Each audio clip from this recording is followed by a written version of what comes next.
All right. Hello, everybody. How y'all doing? Oh, one moment. Gotta do something. Mostly take those out. Hey, JD Lady, welcome on in. Good to see ya. Hopefully I'm sounding good today. Today we'll play Spot the Difference.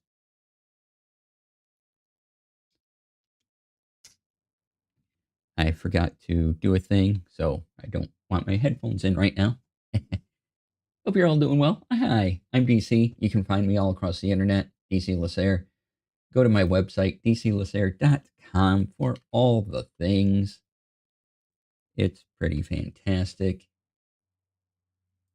There's the link right in chat. And today, or crafting day type day, let's see, going to show off my digital DM screen when I'm doing my home game, how I have my setup, basically. And so if you have any questions about it, please let me know as I go through what is going on. And I need to set this up really quick. What I gotta show you first.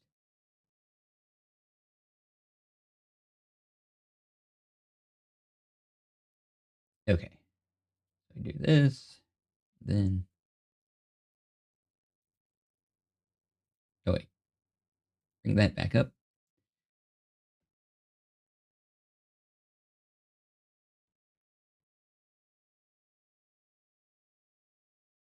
And I can prep various things.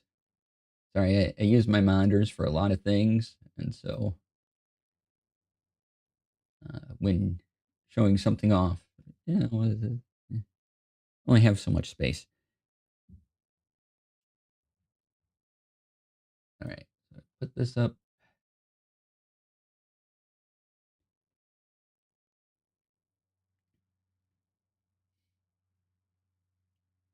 Okay, so when I do my DMing for my home game now, I have my MacBook Air, and I added recently this separate screen. It's 19 inches.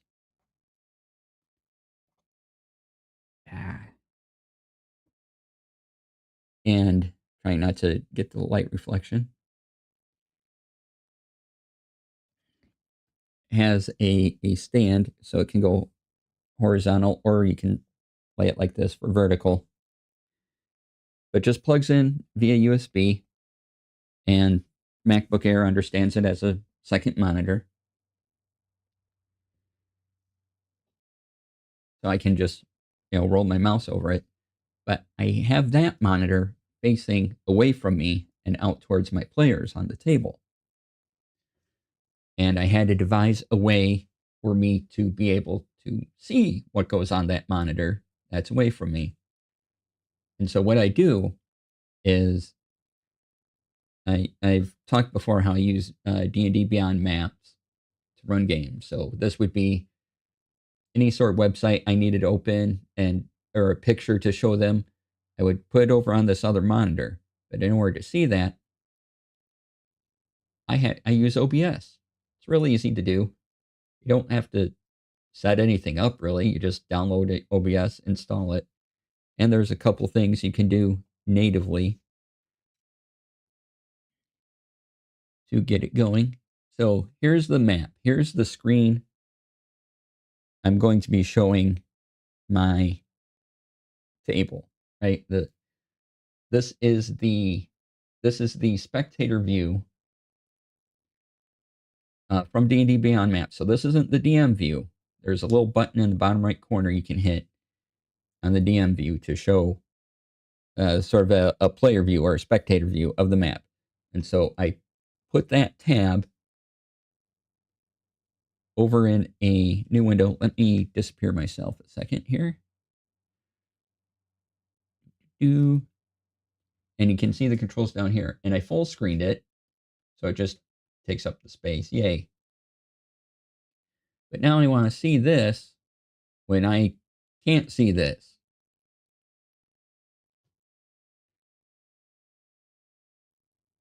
And that's where OBS has some handy features that come on in. So let me set that up. I need to activate this. I can go here. Look at me doing things. Doing things like I know what I'm talking about. All right. So I turn on OBS.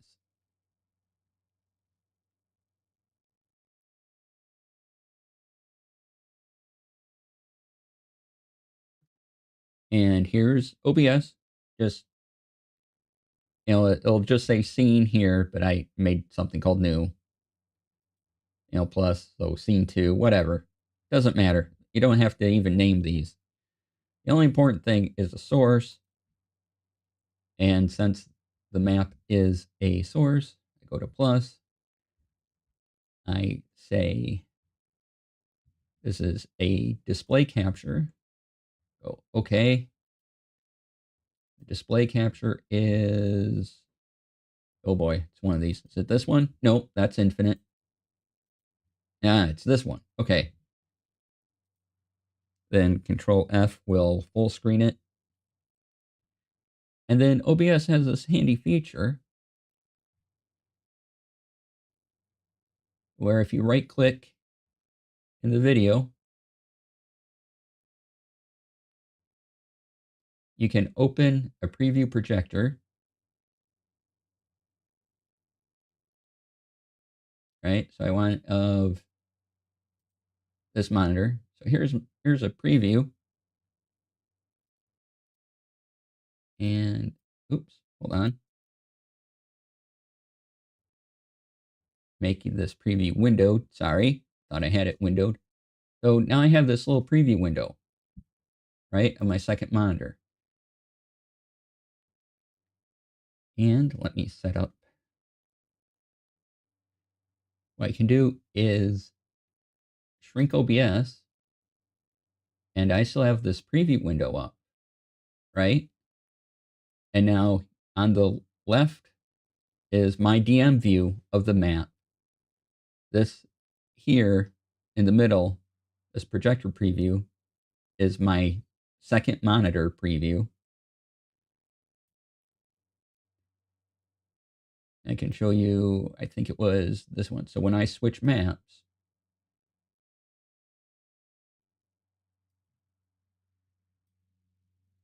now I can, since I can see my mouse and everything,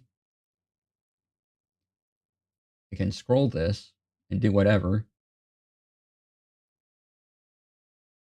I need to do, but projector preview, and I can leave this, wherever I want it. Now, because I use a MacBook Air, the screen is small, so I will have this up. I'll have my whatever D&D Beyond information I need over here. And then, let's see here, we went to, was it this one? So as you can see on the left, I have the blue is the fog of war in D&D Beyond. And then you can see where in my other monitor, what the players see is everything that I've covered up with the fog of war. And you can make this as big as you want. But for my purposes, I just need a little window. And then I scroll my mouse over, and since it's a display capture, I can see my cursor.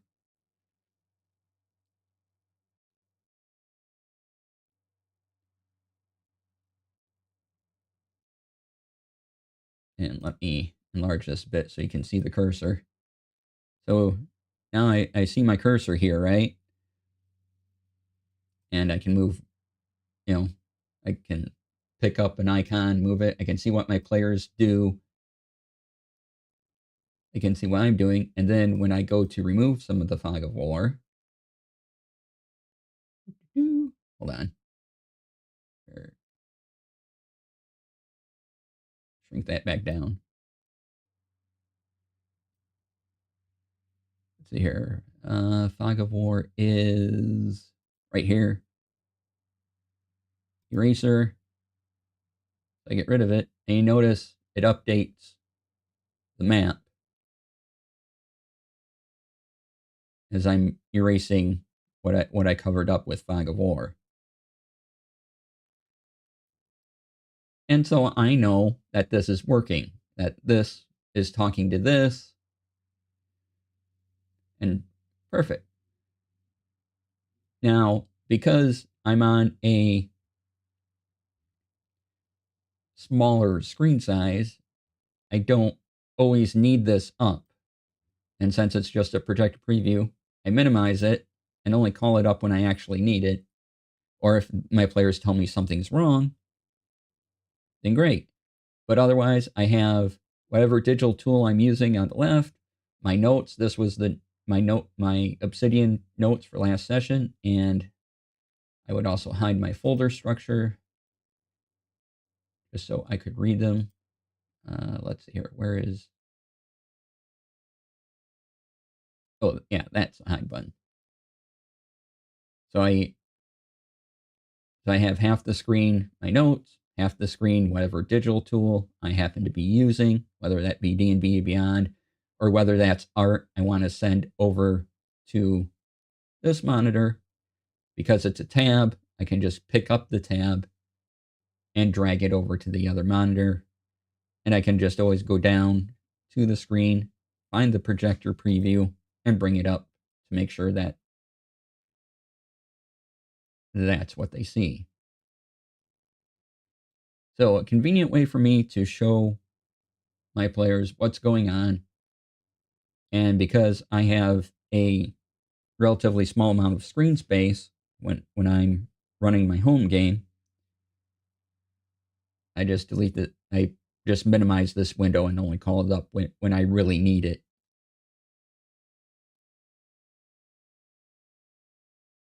I did try to um, make the space so I had, these notes on the bottom third, and then the projector preview took up part of the screen up here, and then the D&D Beyond view, or my DM view of the map took up another screen over here, but that was a little too small and squished, so I decided that I don't always need to see this, so I can minimize it and just call it up when I need it, and still have enough room to see my notes and my map.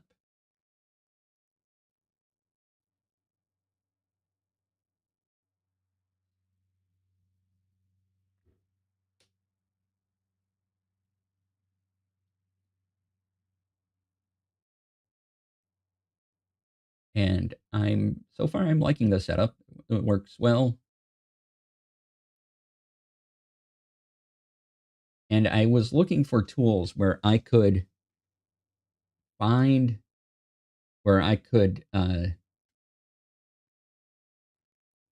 see the contents of this monitor, of my secondary monitor, if it was facing away from me. And it looked like there were quite a few options available, but none of them specifically said that's what they did. They were all like, yeah, that we mirror the screen, we do that. Well, okay, that's not, yes, but does that mean you can show me in a little window what's going on, or does that mean you take over the screen? And I really couldn't find any details on that. So OBS is low power. I'm using it for this one function. If I wanted to put other things into OBS and put them up on screen, I suppose I could do that too. But I just need it to be a preview projector of a monitor, and OBS is free. So everything else I looked at was some sort of paid solution, and I just couldn't find anything that matched with what I wanted.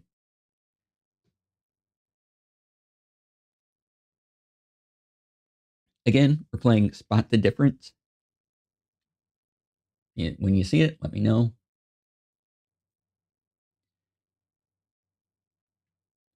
So yeah, that's pretty much my setup for my home game when I'm using all the digital tools available to me. Just web browser, Obsidian, and OBS. That's it.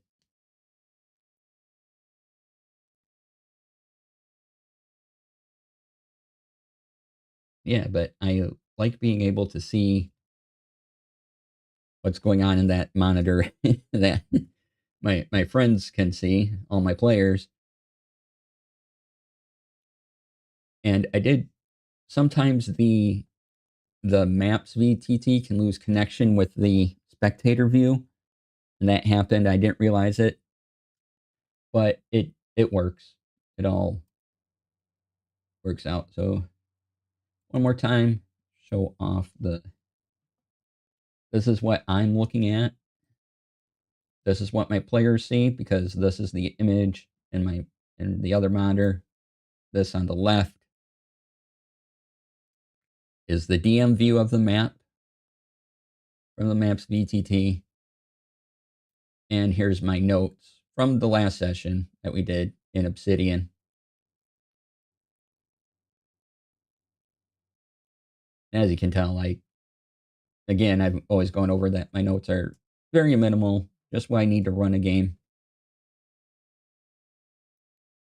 And the monsters, no, they didn't fight all these monsters. These are just possibilities. I'm like, I think, well, you're definitely going to face this thing, or you could face this thing. These might come into play too. Maybe not, but the links to the stat blocks are here if should I need them.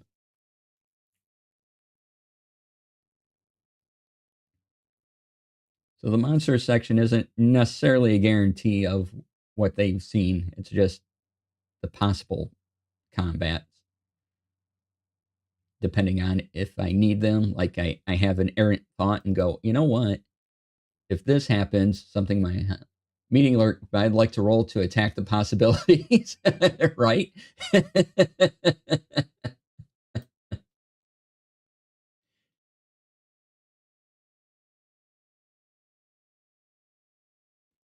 For instance, there was a dragon bone golem, and had they not figured out the puzzle, they would have fought the dragon bone golem. But they figured it out, and it flew by them. So great.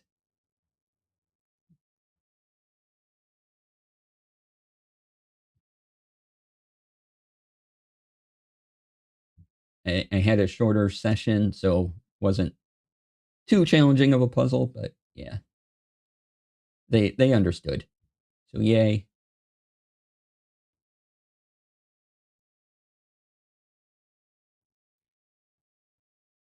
But yeah, I really like this little projector preview because it's kind of the whole thing, and I can move it around, get rid of it, and I don't have all the OBS stuff around it either. I just have it as a window. So yeah, if you ever need to see something on a monitor that's not facing you, think about the using OBS projector preview. It's pretty cool. Again, if you know of other tools that do this, let me know. I couldn't, like I said, I looked for them. I couldn't find one where the description made sense to my brain that this sort of setup here, where I had this kind of windowed view of the other monitor, could actually happen.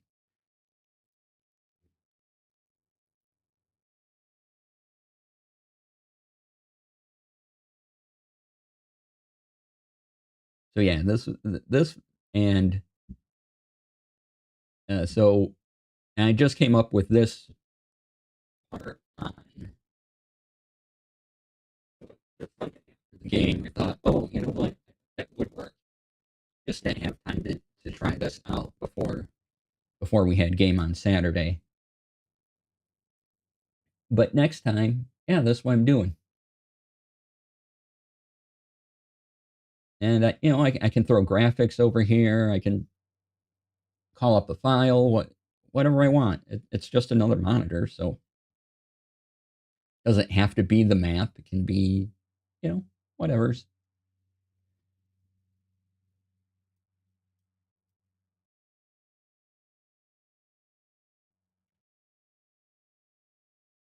like I said, monster pictures, whatever. It's the OBS preview is just so I can see the things I'm showing my players. And this would work with Owl Bear Rodeo or whatever thing you want, as long as you can make some sort of spectator view or give them some sort of other tab that is not your DM view of the map.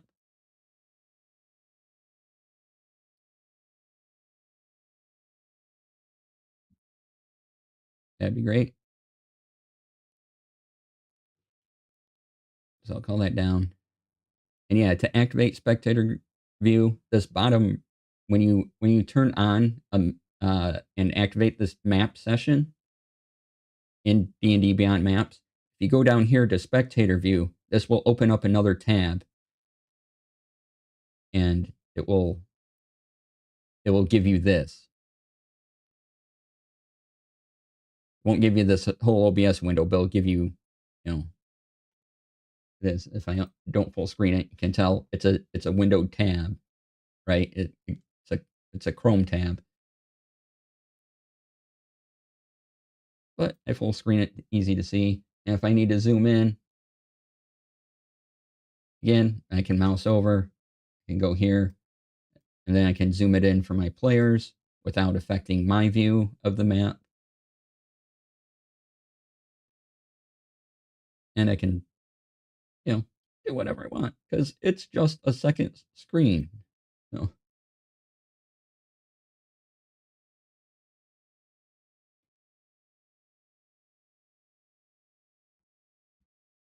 yeah, let's decrease that. And then, here's again, our handy obsidian vaults of notes. Here we go. These are my session notes.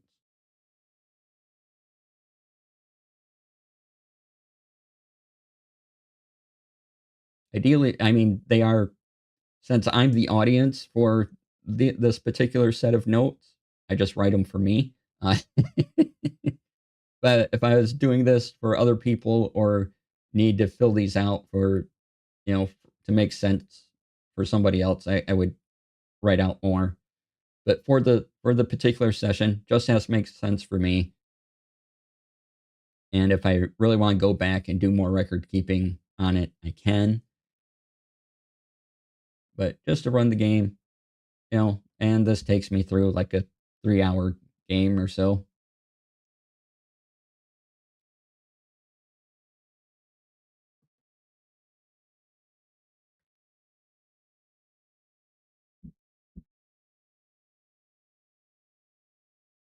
So yeah, I'm all sorts of possibilities there. And I got the monitor on a really good deal a couple weeks ago, so that's why I have it. It was real cheap for me. But,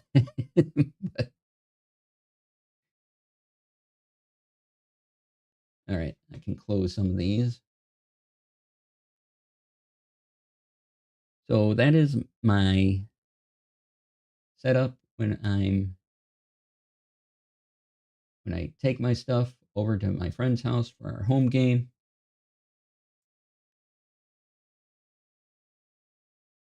You shrink this, expand this, get some windows going.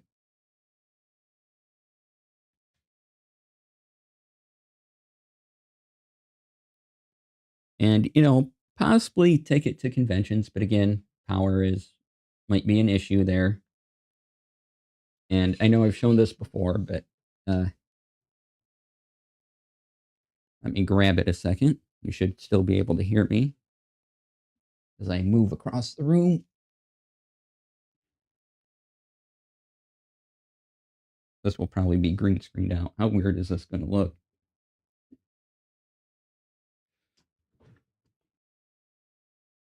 Yeah. Let me turn off my green screen a second here. I made a button for this, didn't I? Yes, I did. All right.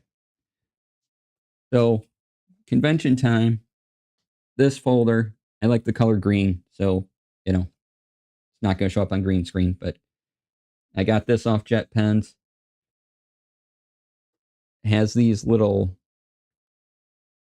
uh, divots in the spine here, where you get a pack of these, uh, a pack of these plastic sheets, and I can just shove my notes into here. As you can see, I have them tabbed. So this is tabbed for a D&D game, using my notes that you can get if you go to my website and look at the ttrpg resources. Plug.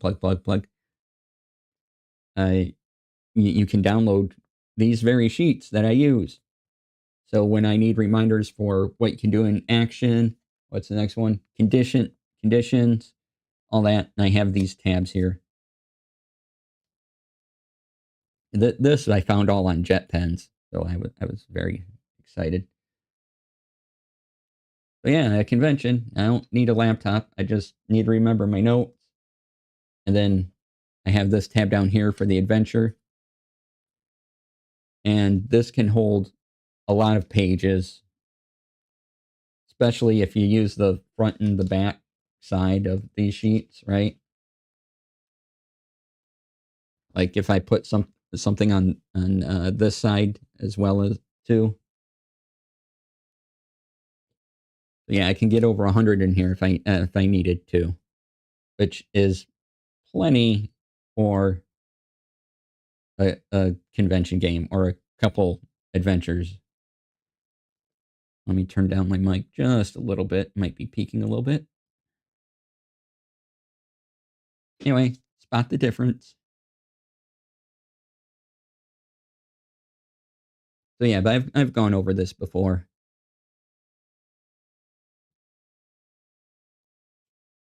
But if I can get a little fancier for my home game, I'm going to get a little fancier for my home game.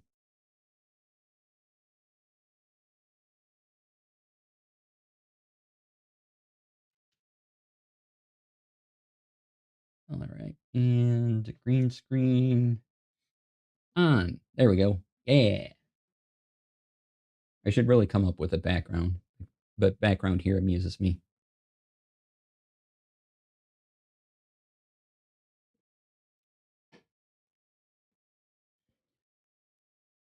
All right.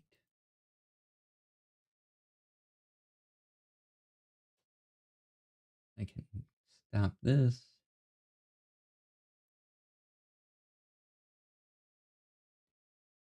Just cleaning up my desktop.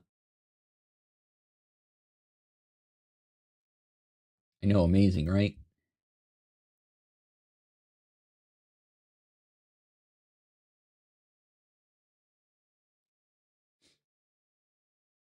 And if you're interested in my TTRPG resources, go to that link. That's what's currently available. More coming, because I got to make a lot in using Markdown and Obsidian. So yeah, I know I go on about Obsidian a lot because Obsidian's great, a great tool. But the main thing I'd like everyone to do is learn Markdown and just have Markdown things.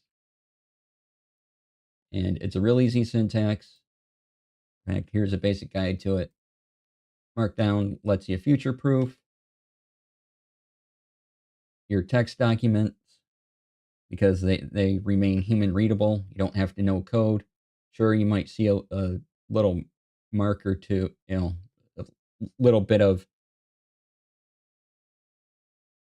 some symbols or something before the words, but you can still tell that there's words, and you don't have to know that 3 hashtags and a space means heading level 3, for example.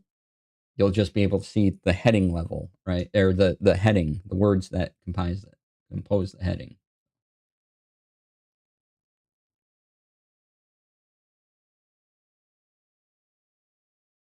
Yeah, I'm big on Obsidian, even bigger on having things in Markdown because it makes it easy to transport their text files. It's an amazing little syntax. All right. We got a couple other things. I just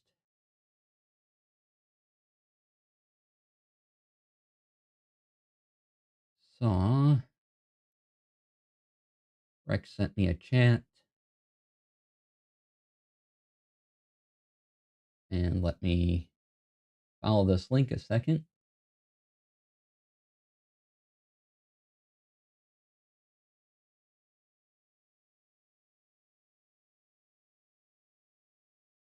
These are dungeon backdrop markdown files, system neutral.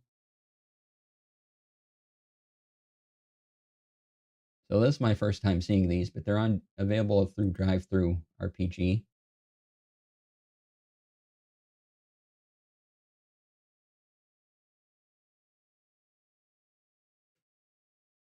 There's a file. Let's see. Do they have a sample? They are free.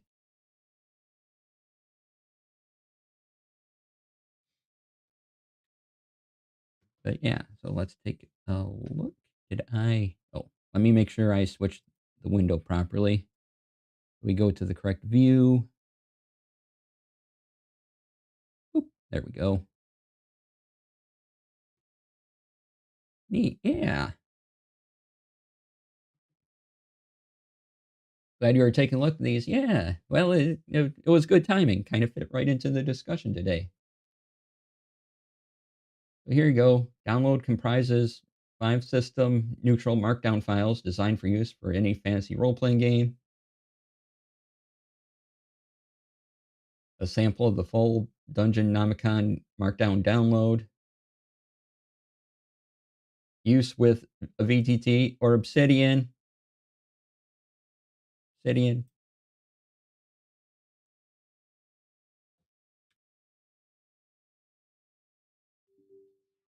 Let me activate another thing. I forgot to activate the G-Hub software.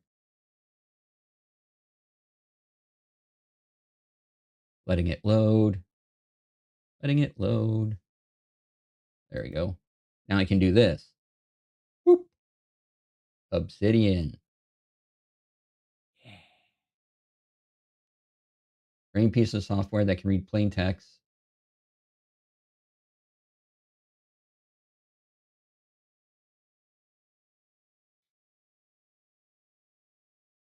Yeah, let's I'll download and take a look. Let me add to my cart.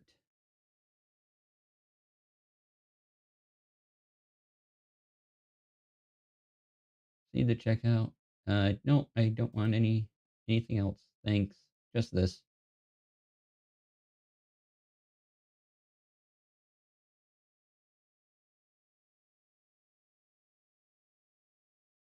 Placing the order. It's taking a minute to process, but once that happens, I get it downloaded.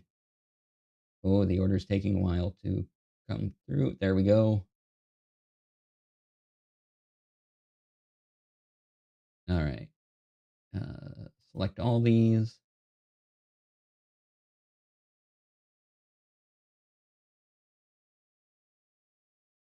Download. Where do I want to download? They can download there.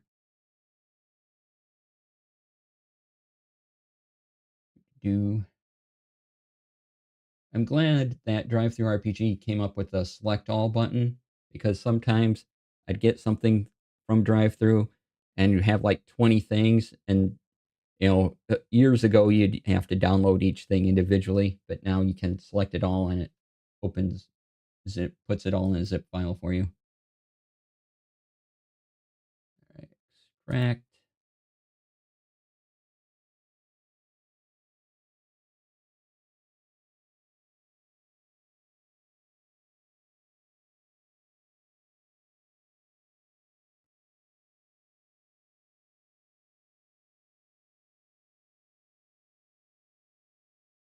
If I go into Obsidian,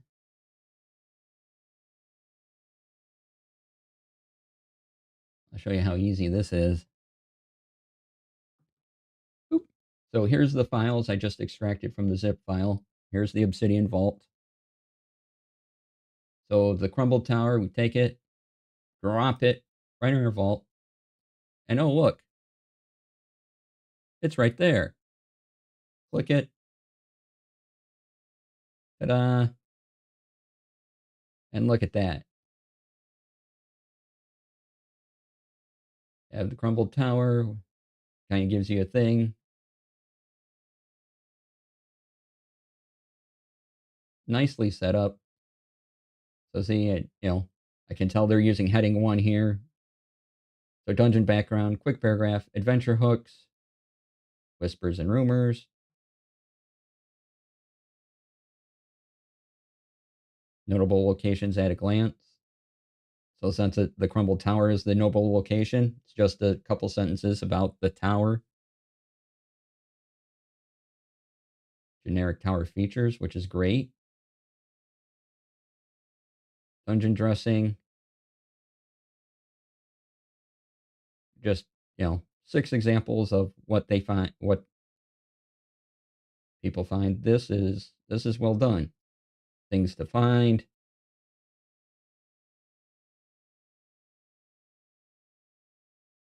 And what's happening each place. Ooh, little GM note at the end, like that.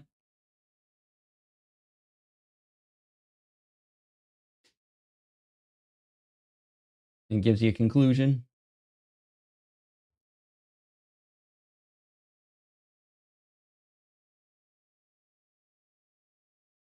Yeah, and oh look, the markdown thing I just put in chat.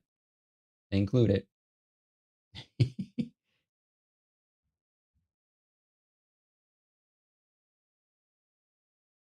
So yeah, that's pretty cool. Thanks, Rex. I like that a lot. All right, I'm gonna have to figure out what to do with these later, but right now I don't want it in that particular vault. Super clean layout, so you can keep it as is or get all fancy. Yeah, that's what I like.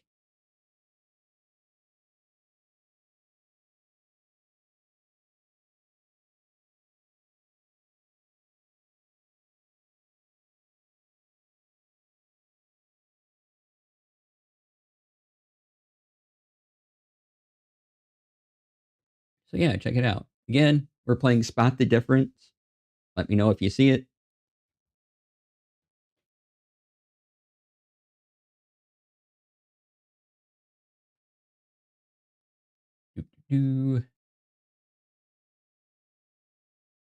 Then, oh boy, what else was I going to talk about? Oh. My brain leaked out.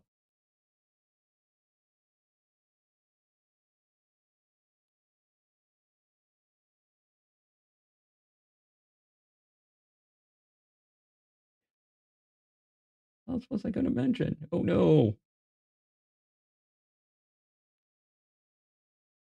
Hi, y'all. Spot the difference. Yeah. Something about this is not as it usually is.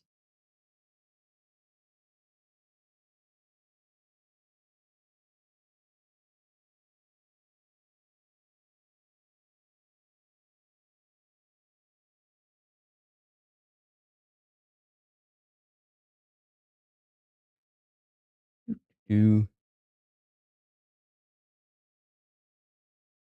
Nope.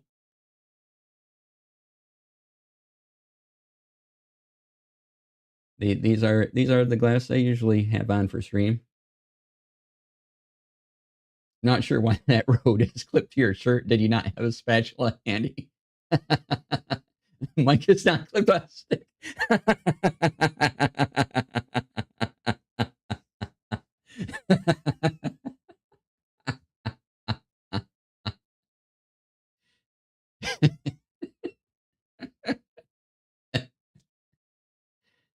It should have gotten the spatula. No, that just would have annoyed me. Clip to equal attached, right? I I saw the YouTube video. Someone had it attached to the end of a ruler. I'm like, okay, well, you don't have your hand directly on it, but Still, don't do that. Flip it on your clothes.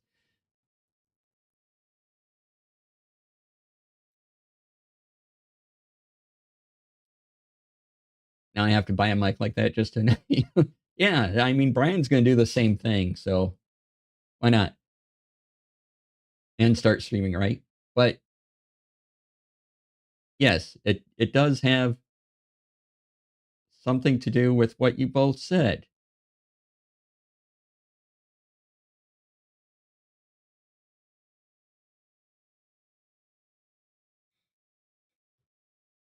There's something that is not the same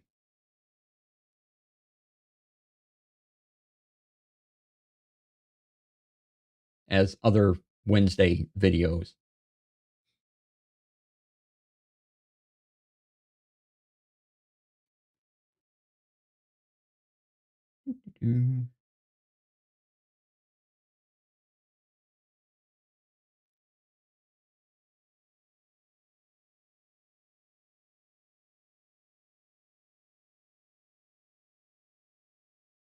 Can you buy a vowel? Sure. I mean, you already said what it is in your previous statement, so I'll give you an I for free. Yay! There you go. The mic is new. Yeah. You're gonna play a game show with us, at least clip that mic to the end of an antenna pointer like the old days. Look, I didn't want Gene Rayburn. Okay. Gene Rayburn style, yeah. So since I've been talking about it, I did get the wireless micro. It is currently plugged into my computer. There's the other mic charging.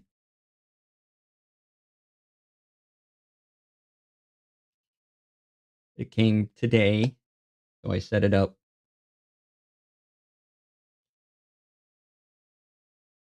And I have it on. You might be convincing me. I don't like this, right? I have it on, and then I have uh, not one bit. I have it on, and then I have filters added in OBS. The little dongle that normally you'd plug in to your phone here and use the app. I just have that plugged into my PC, and it shows up as a microphone source. The what does the system call it? Hold on a second. It's really obvious, but I just want to get the name right.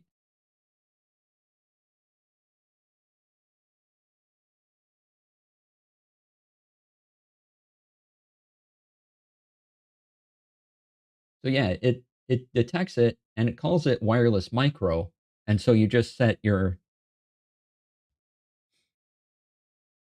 audio, wireless micro. So I use Mixline and to kind of route my audio, but that'll be changing soon. And so in Mixline, I have wireless micro go to my Rodecaster Duo output.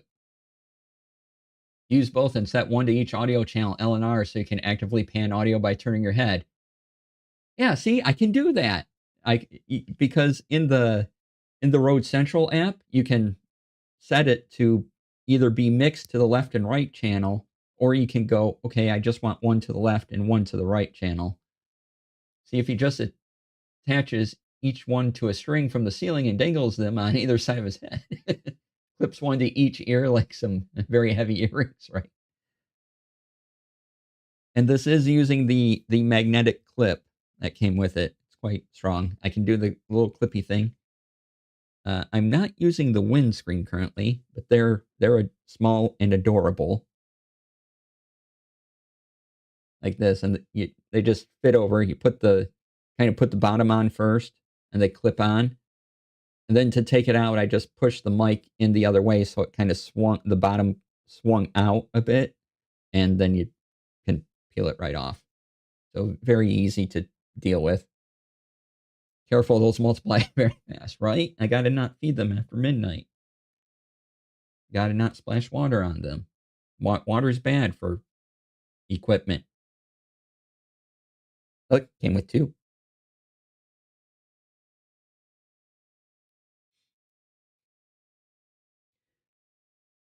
So yeah, it came. I took it out. I read the instructions. I know, weird, right? And they were at about 70% charge. So I'm like, okay, well, if I can just plug them in and not worry about it, that's what I'll do.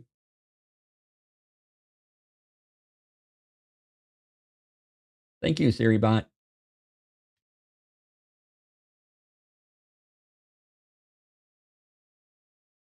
So yeah, the microphone is understood by Windows as a device. The device is set to go into one of my Rodecaster Duo channels. Oh, you know what? I forgot to change that in my captions.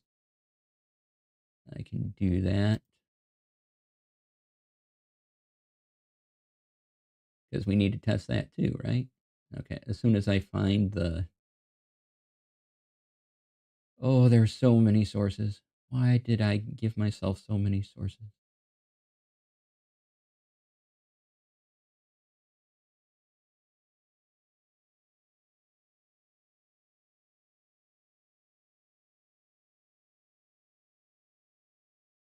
There it is.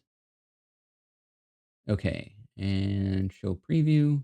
I'm trying to do a preview. Enable, do the thing.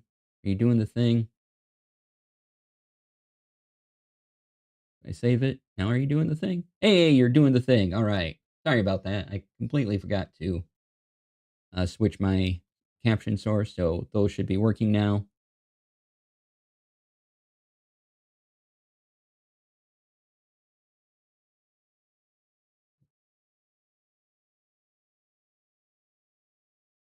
So yeah.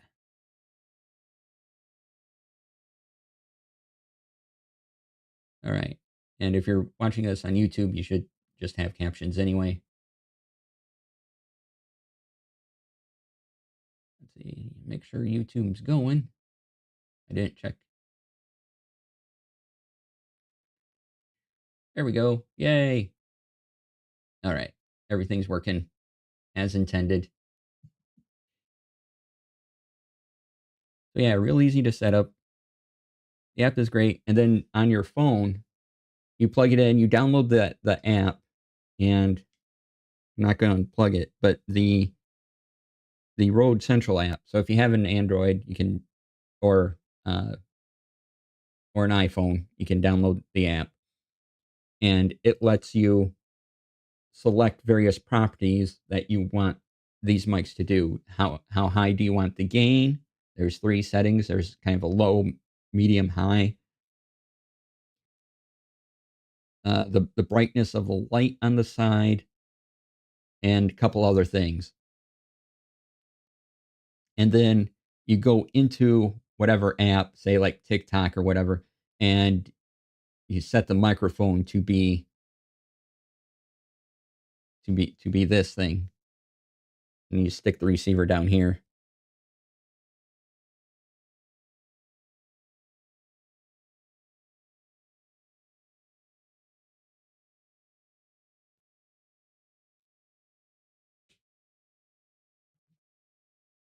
So yeah, and the case is nice and small. I like it charges. So it has a USB plug right in the back.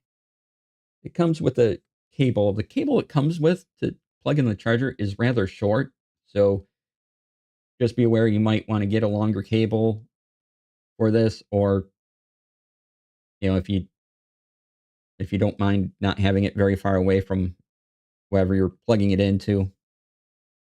They don't give you a very long cable to charge this with.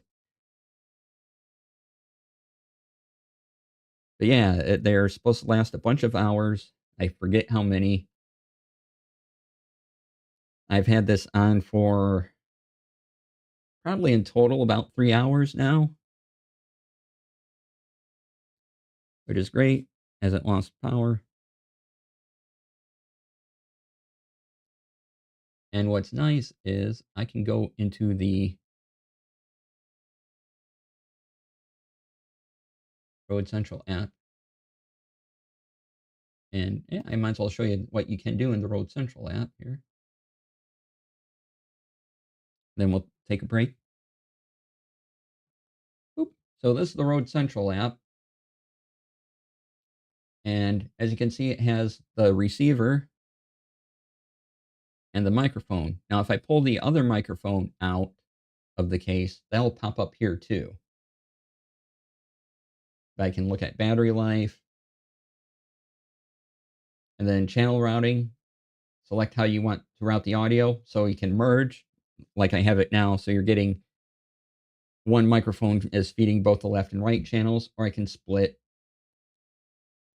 Overall output gain mode, low, medium, high. I have it at, because of the way I turned up the volumes, I have my uh, levels on the Rodecaster Duo.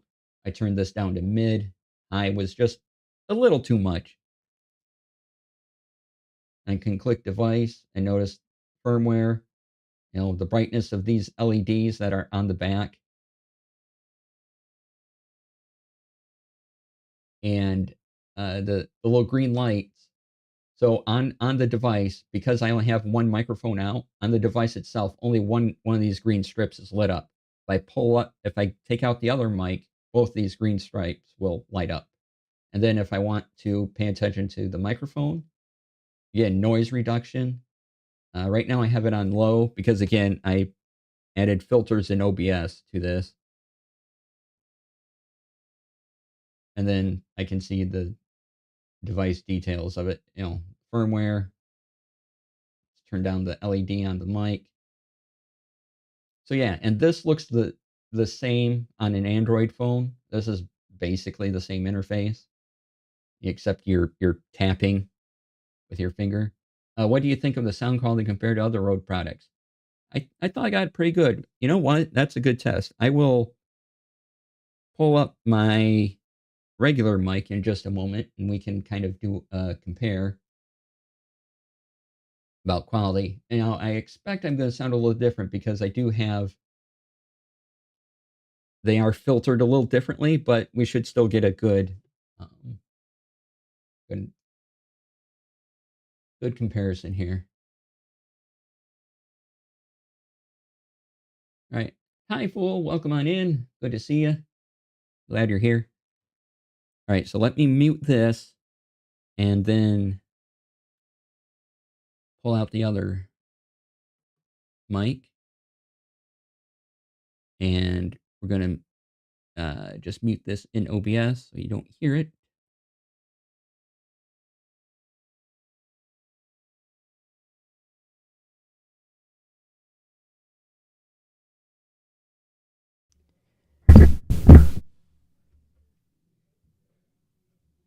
Okay. Oh.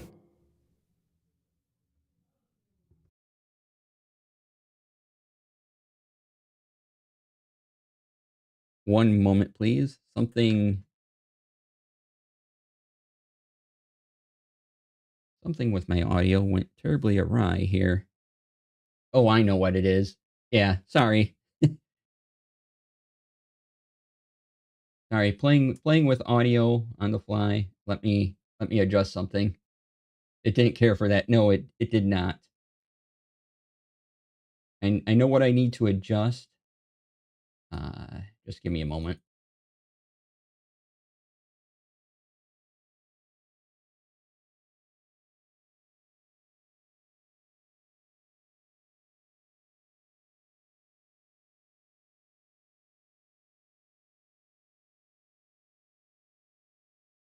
Where is it? There it is. Okay. Put that on. Turn that down that a little bit. Okay. Now I'm going to remute this mic. Okay. Hello? All right. There we go. And let me turn this back up. All right. Nope. Wow. Okay. All right. Why? Okay, Windows, why are you making this behave differently than what you've before? This is purely a Windows thing going on. Okay, so I've switched.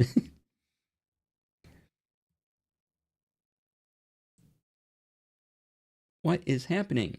Okay, now, no. Don't do things. Do I have NASCAR pit crew mode act? Yeah, right? Like when I went to my Windows panel to lower the volume of this mic because I found out that I'll just show you. It's easier. So if you go into your sound settings in Windows,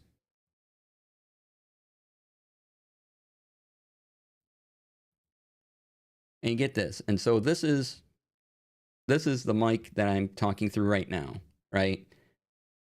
I had it set for the wireless micro. This is what it looked like when the pin mic was on me.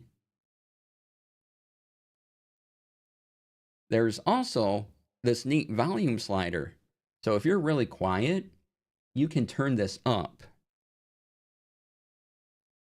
And this is independent of your audio mix. This is just straight into Windows, right? So I would have this at 100 usually because otherwise it's a little too quiet. But for some reason, when I switched back to it, you all got that audio that just happened. So I apologize. Sorry, that wasn't supposed to happen. Uh,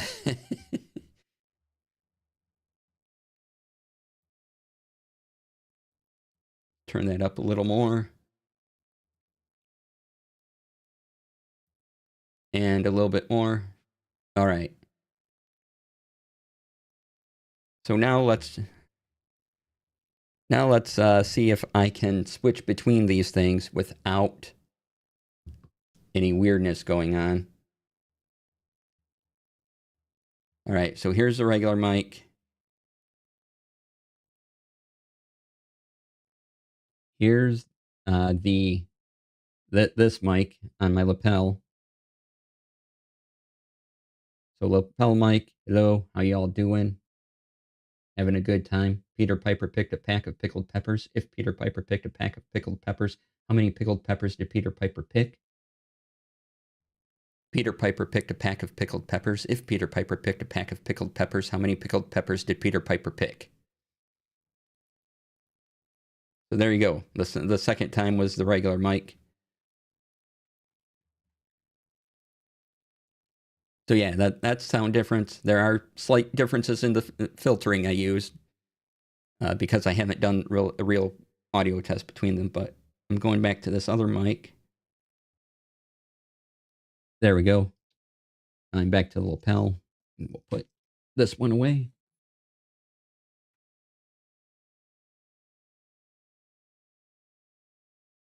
There we go. All right. And it is break time. So be back in about 5 minutes and we can talk more about the audio, things like this. I did an early test recording of this, and so far I'm pretty happy with the sound quality. If Peter picked his nose after the peppers, how long did his eyes water for?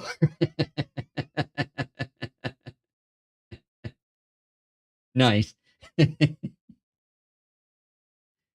All right, we'll be right back. Taking a break and running some ads to get rid of the pre-rolls. So see you in 5 minutes. I need a stretch.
All right, welcome back, everybody. Thanks for sticking around. So I was going to do a size comparison between the mic I got for super cheap that I usually use on Wednesdays and this one, but then I realized if I pull out that other mic, that audio is going to feed into the stream. So you want to try it? We should try it.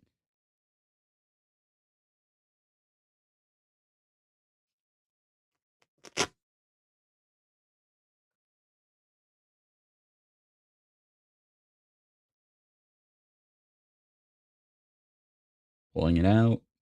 Okay. I don't know how this sounds, but so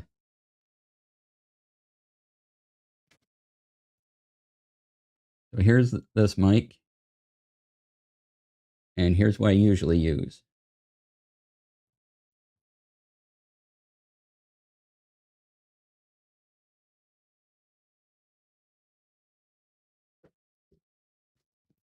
This little bit here,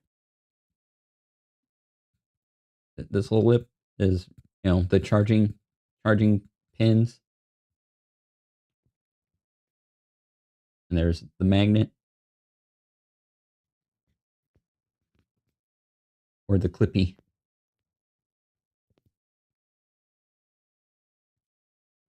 All right.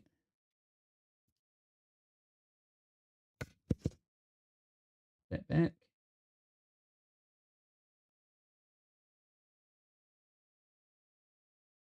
And what I like is on the receiver, again, it has those two green lines on the receiver. So if the mic is out and powered and working, it's a solid green line.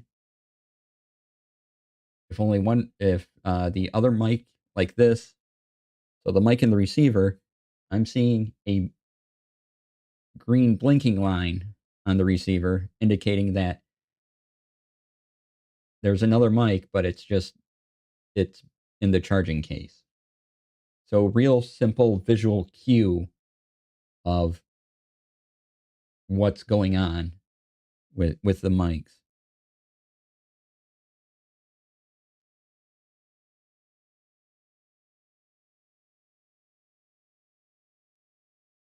And one more thing.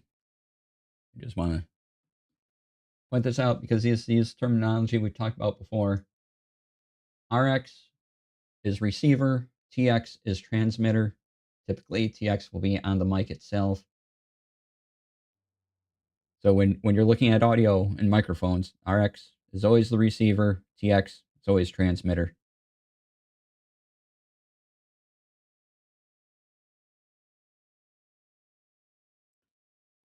That's pretty universal.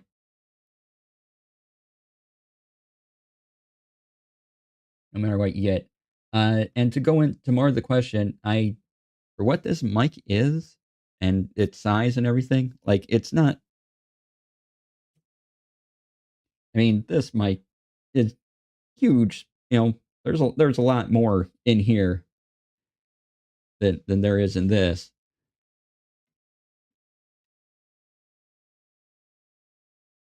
And so I think the sound is pretty darn good for what it is. And you can go back and listen to the Peter Piper thing to kind of hear the difference between the two. But yeah, for a mic this size that you can, that's designed to take on the road with you, this is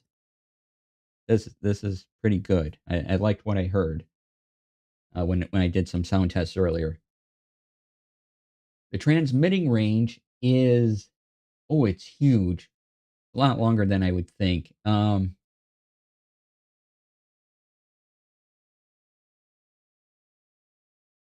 I think you can get like 100, probably you can probably get 100 feet easy. It might say something like 150, 125, but yeah, maybe 80 to 100 for sure. Uh, Let me double check. Just so I'm not confusing because I've looked at a lot of these recently, and so I might be confusing numbers.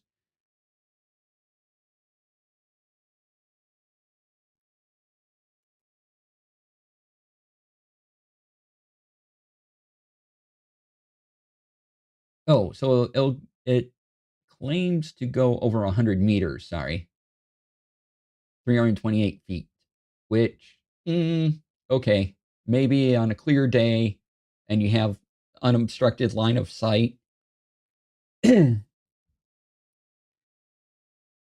between the mic and the receiver. But yeah, it's still,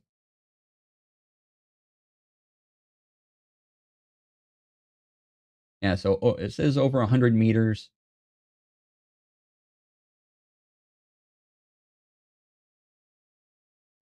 and I've seen people test out, and yeah, it's pretty close to 100 meters. So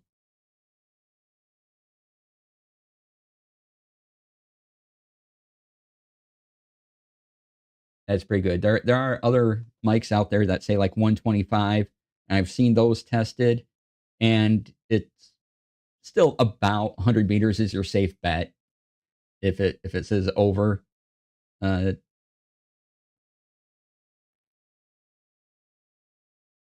I think Rode might be playing it a little safe with their number, where uh, other companies kind of might go a little high. But yeah, 100 meters, pretty good.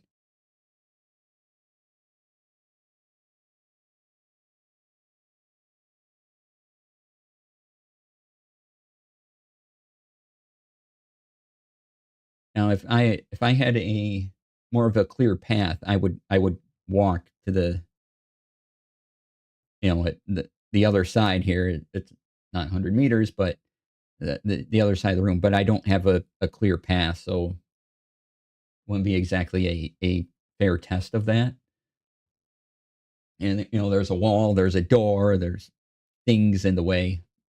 But if yeah, someday maybe I can go outside, set up a test, and record myself at a distance away. Just put my phone on a table or something. Can you use multiple transmitters on one system to have more than two people mic'd up?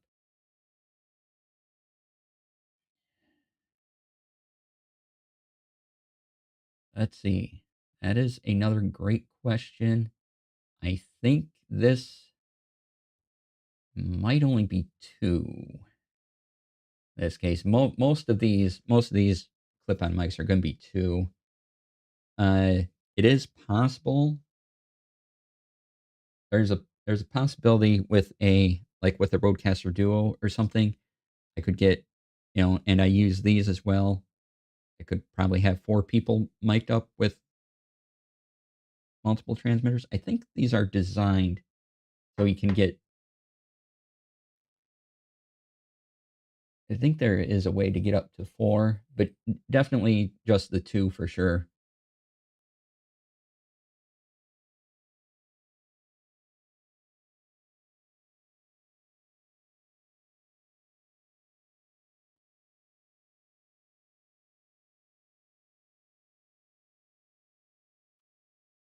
But yeah, let's look that up too.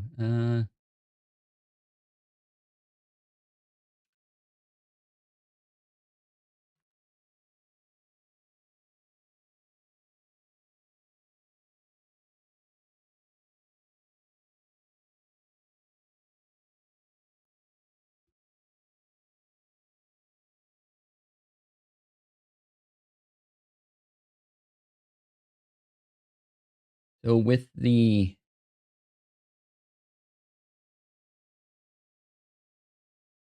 would definitely need more receivers. Assume it's internal wireless will connect to these mics. Uh, no, I could not get that to work. I had to plug the receiver in. Now I could, because the receiver is USB, I could plug the receiver into the back of the Duo into the USB port.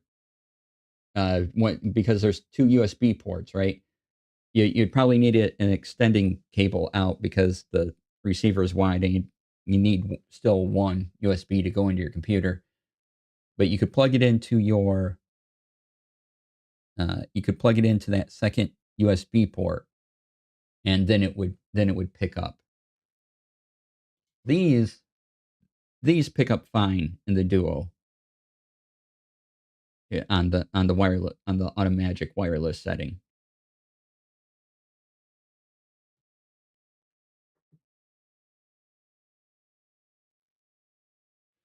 And like I said, right now I have the receiver plugged right into my computer, and the computer is what's detecting it as an input device, and I have that input device routed to a channel on the Rodecaster Duo.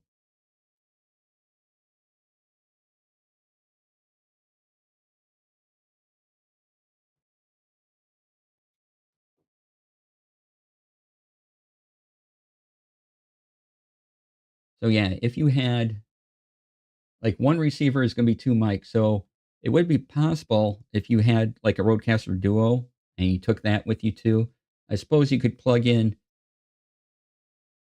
two transmitters, one into each USB port, and then you could have essentially four mics, and you could have each mic go to a left and right channel on each receiver. So you could do it that way, just dividing up the audio as such. I mean, I don't know why that wouldn't work unless there's some interference thing somewhere. These the more square mic, this is the low end of this square end mic. But these definitely can get you can do four people, things like that.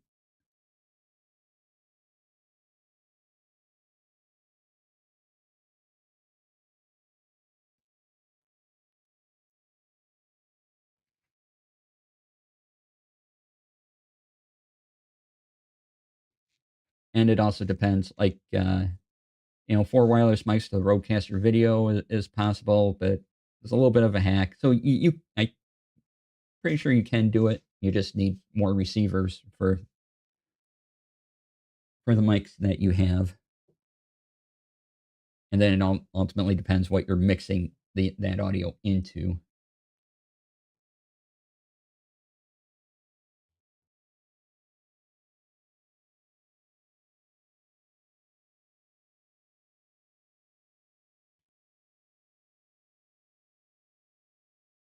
But yeah, no problem.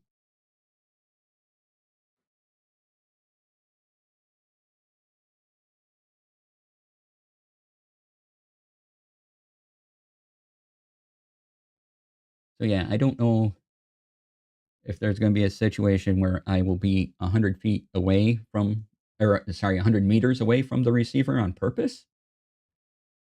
But yeah, I'll definitely try it sometime. Yeah. I can do the Grover near far thing. It'll be great. Looking into ways to do a six mic setup for your son. Oh, ooh, that's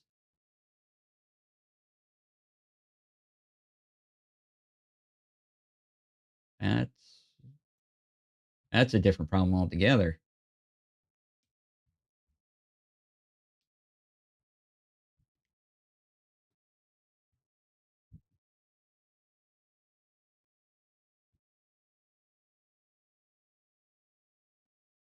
Because at that point, you definitely need a mixer with multiple channels. Yep, been a fun exploration so far. Awesome.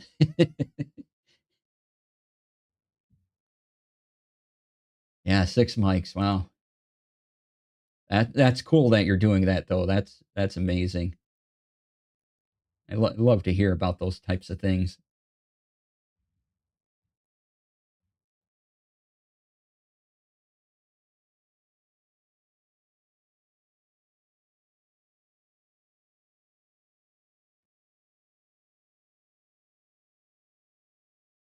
But yeah, like I said, in my quick test record,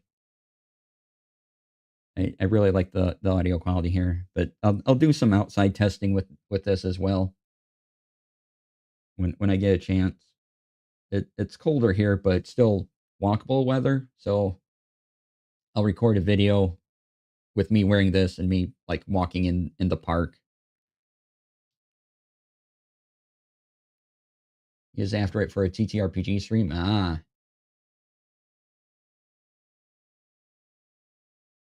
Yeah, all being around the same table. There are so many different solutions to that. There was a I don't remember the name of it. But does the mic have a dead cat? Da, da, da.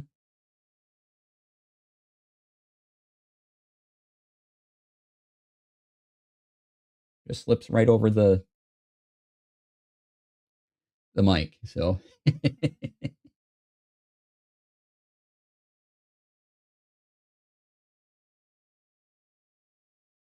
I don't remember the name of it, but was there were a couple of this was oh man, this was like 4 years ago now, maybe more, 5 years ago, maybe.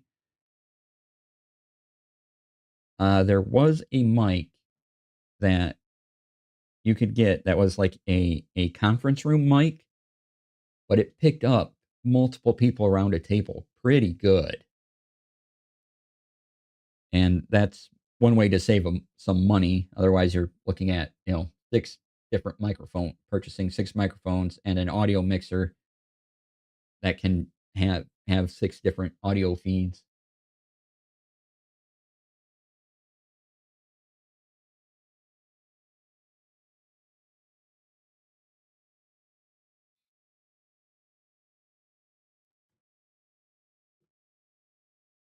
So yeah, I don't remember which one it was, but you can, if you're looking to save a little money, that might be a route to go. There were at least a couple at that time that gave you pretty good sound in a big room, you know, because a lot of you get, all this room noise and everything, but it did a fairly good job of picking up voices.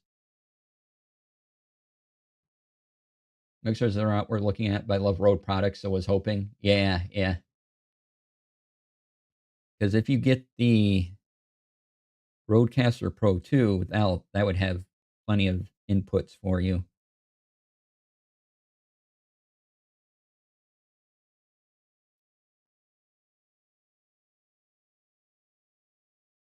Because uh, when I go to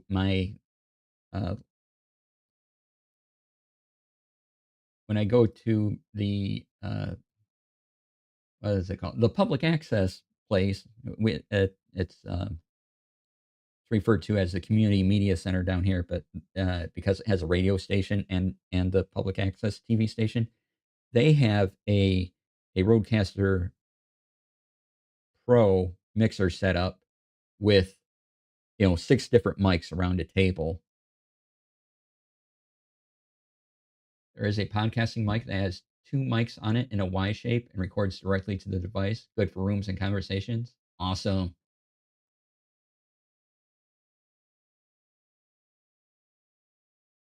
Yeah, Rex. If you remember what that is, you can post links in chat.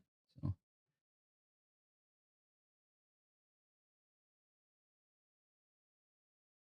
if not, you can Google it later or your search engine of choice it later.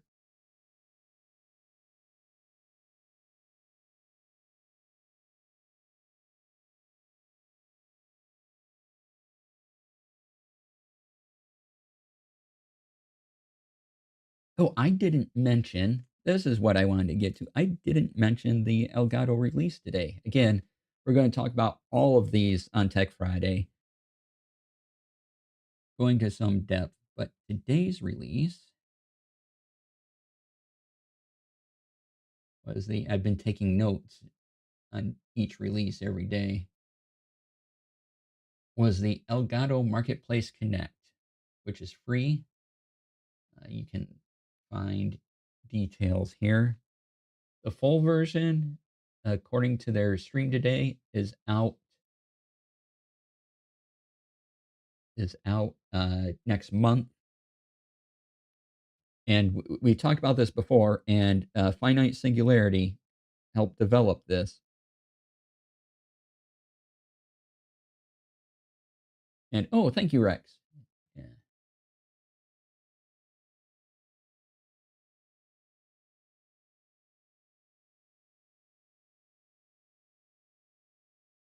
Oh yeah, Zoom recorders. Zoom recorders are great.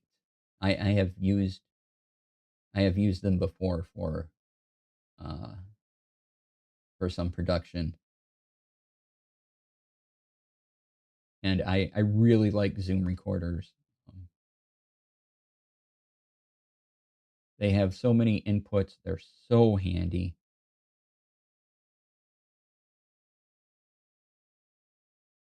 and you have just a boatload of options. But yeah, if you can afford a Zoom recorder, that's definitely a great way to go, because there are ones that you can plug multiple mics into.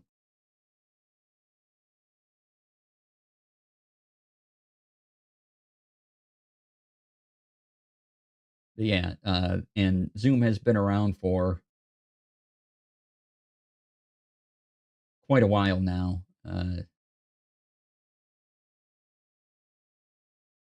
At least, let's see here. What would trying to think back,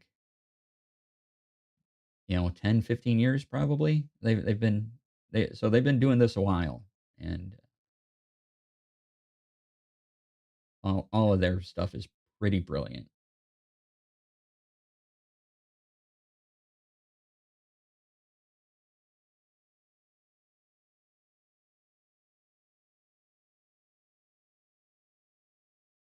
So yeah, and I think it was the H5 that they have on the page that has the multiple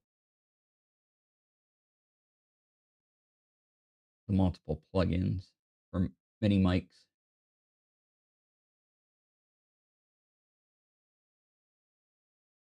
But yeah, those are, like I said, having used those, they are great audio devices.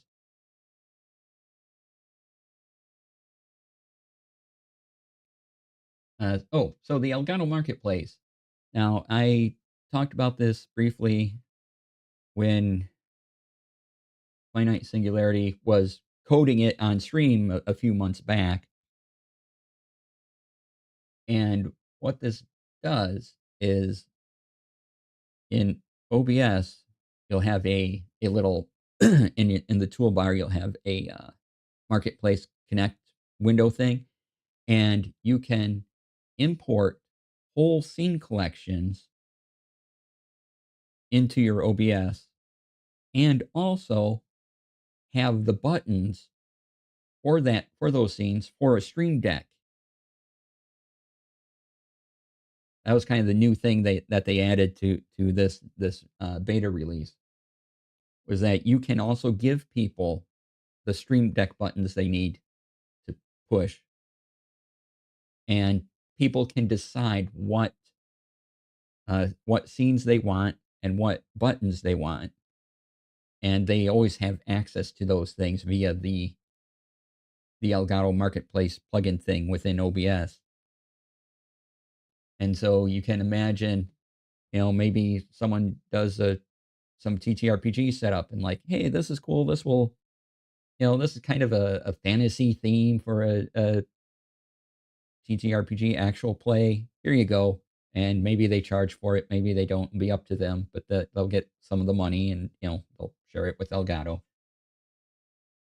Or you can export your own scene settings as a bundle, and then if you move computers, instead of setting up everything again, all you have to do is re-import that bundle of settings, and all your scenes just come right into OBS again.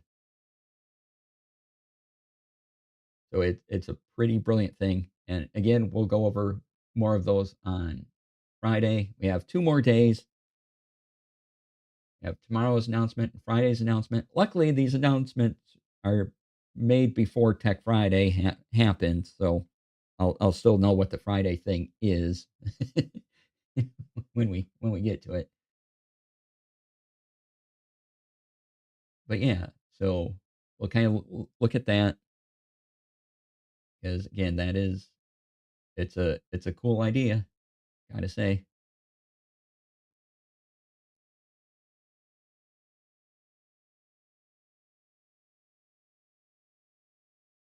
And also, this is another way that if someone does a really complicated effect using a bunch of scenes and they package that up for you and all the filters are there and everything and you just have to download the plugins to your local machine, they could do that too.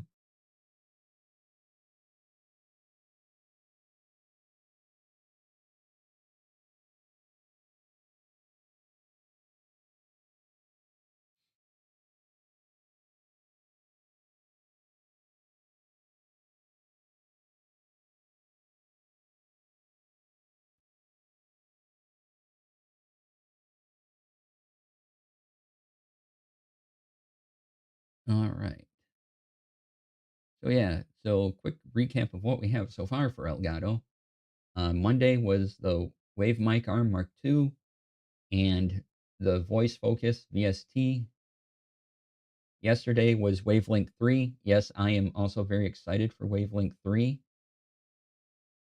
Again, Wavelink 3, the beta opens October 16th, does not require Elgato hardware, and it is free for everybody, which is a huge win. And again, on Friday, we'll go over why and why I'm switching my audio routing needs to it.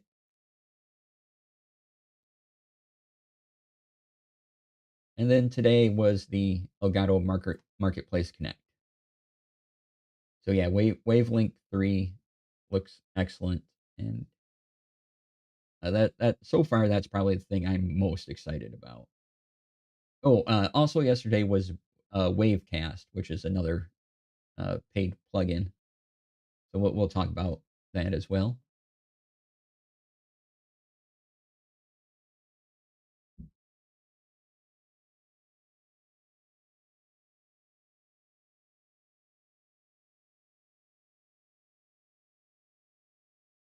And let's see. Tomorrow we're gonna go back to video games.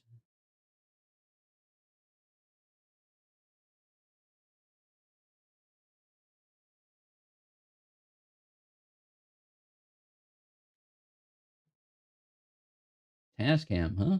Oh, interesting. It looks neat.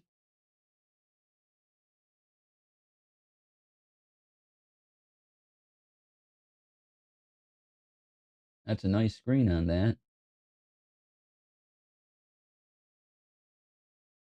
Interesting looking device.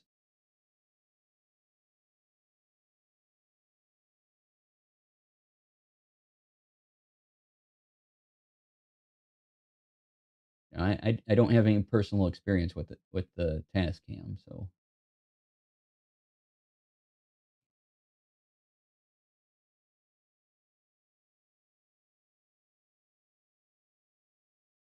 but it's probably pretty good.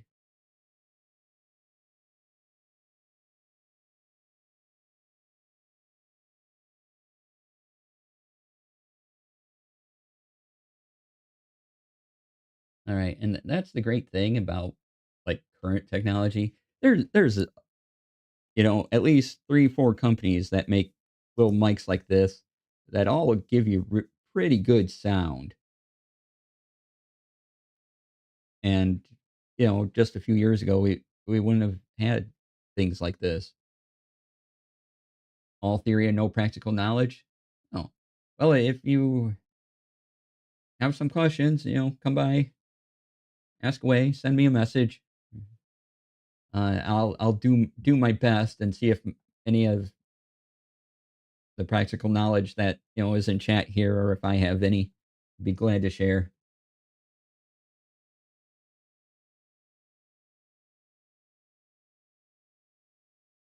So how practical is might be up to you. We'll have embroidered badges once one of us figures out how to make them, right?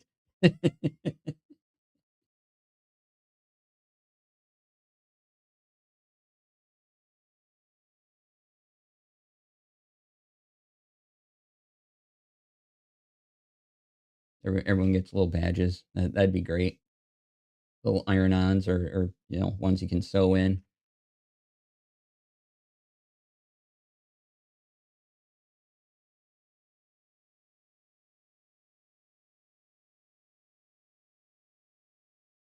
But yeah, also, uh, can't make chat or don't mind me talking about a question with chat, let me know.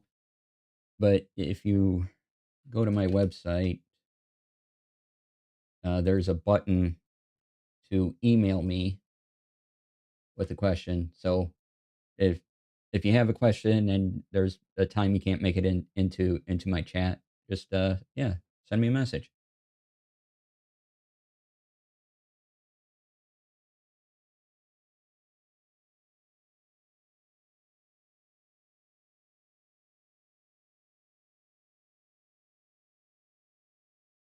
All right. And if I don't know it, then yeah, we can ask chat at large and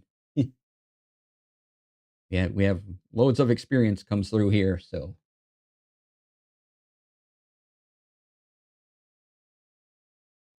let's see. Well, okay. Who is on link saved? Yeah, no problem.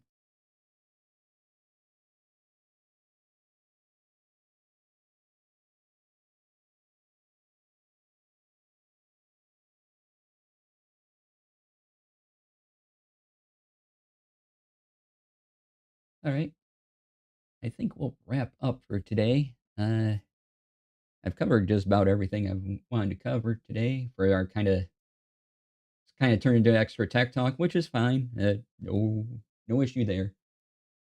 Again, if you want to watch the earlier in the VOD, you can sort of see how I do my digital DM setup. Rex gave us a link to some markdown files on drive through. Post that link again. That gives you adventures all in markdown, which I really love.